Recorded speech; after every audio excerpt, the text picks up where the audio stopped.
The first is for the Ohio State Senate 30th District. Incumbent Republican Frank Hoagland is facing Democratic challenger Michael Fletcher. Conditions have been changing very quickly since then. I want to turn your attention to the news car right now. You can see as soon as this rain collects on your windshield, there is a thick coat of ice. Now I want to show you what happened. I am told that the man ran up this hill and went west onto Lee Street, and he hasn't been seen since. And as you can see, police just left the scene, but they are actively investigating and searching for a suspect. If you follow me over here, you can see the crews just wrapped up their search for the day. They've been pulling boats out of the water and other items to assist in that search for Paige Gallner. That's when shots were fired in this alley right behind me. And if you take a walk with me, you can see that there is a playground just feet away. Hey everybody, I'm Brittany Grego, and it's time for another Jambo Pass. Joining me right now are the brothers Osborne. They have had such a great year. They were named Vocal Duo of the Year at the ACMs. Welcome back to Jamboree in the Hills. How does it feel to be back? It's good to be back. She is now in the Belmont County Jail on an active warrant out of Pennsylvania,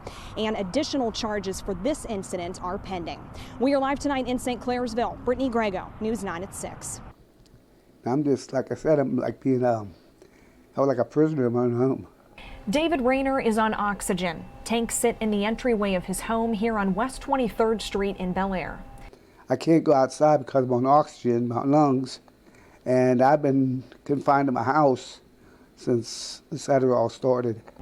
In June, Rayner and his neighbors noticed a strong odor and wastewater coming up from the sanitary sewer line that runs through his backyard. I mean, every time it rains or something, the pump would kick off, what little bit left was of it, and finally it just quit, and my whole backyard's just flooded.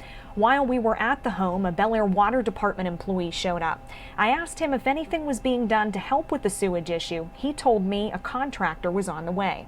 I also reached out to the Ohio EPA, who issued this statement. The village of Bel Air is required to stop the sanitary sewer overflow, clean up the spill, and place lime in the affected area.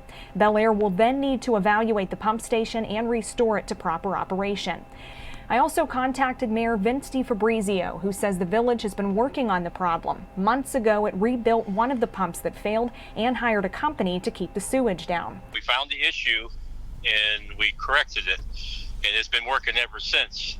So I get a call today to where that lift station went down again. Now that lift station is 30 years old.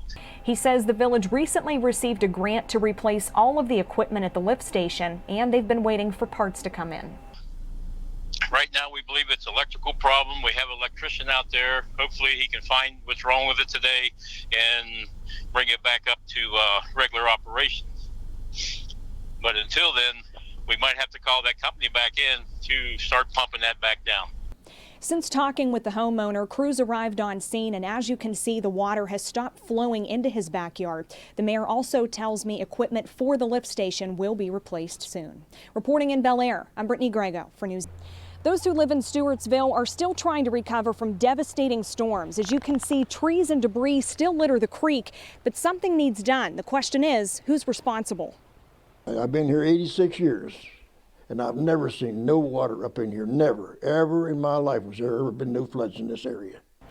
Until July 2019, when severe storms tore through the town, causing this creek off of State Route 149 to spill over its banks into neighboring yards and homes, as well as the backyard of the Sunrise Full Gospel Church, where Reverend Gerald Blon officiates. We put a lot of money in this building to get it where it's at today, and then now we've got this problem with the creek. And you can't get no help from nobody. Reverend Blonde's daughter lives across the street. Her yard was filled with water. She's concerned the creek will flood again as a culvert located on private property has become lodged with debris and water flow is restricted. If we get a rain a few days in a row, it's bound to happen again, and it's just going to get worse and worse. Residents say the debris was never cleared from the creek. They came to News 9 for help. So first I spoke with County Engineer Terry Lively about the issue. What has been done since then to help these people out? Well, on the township level, I don't know. I'm not privy to what they're working on, but from the county's standpoint, we had to replace a bridge down there, and we've still got a damaged road down there. So we're working on trying to get plans put together to repair that. Lively says this area is susceptible to flooding, but his office can take a look at long-term solutions.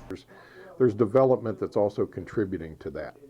And so I think we need to take a look at what those factors are and see if there's anything we can do to control some of that runoff during these heavy storms.